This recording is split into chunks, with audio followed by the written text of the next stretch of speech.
नमस्कार, मी ॲडव्होकेट महेश जाधव. कायद्याचा आवाज या युट्यूब चॅनलवर आपल्या सर्वांचे स्वागत आहे. आज आपण भूमी संपदा अधिनियम 2013 पाहणार आहोत.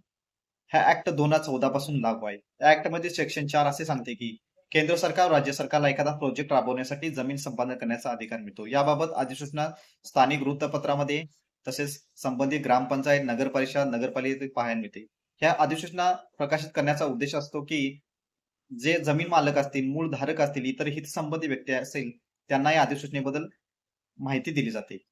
या सेक्शनमध्ये 5 असे सांगते, की जे जमीन मालक असतील, धारक असतील, इतर हितसंबंधी व्यक्ती असतील, त्यांना सेक्शन 5 नुसार या जमीन संपादनावरती हरकती नोंदवण्याचा अधिकार मिळतो. आपण पुढच्या व्हिडिओमध्ये जर आपल्याला नुकसान भरपाई वेळेत मिळाली नाही, तर आपण कुठे दावा दाखल करायचा याबाबत आपण पुढच्या व्हिडिओमध्ये माहिती घेणार आहोत. धन्यवाद.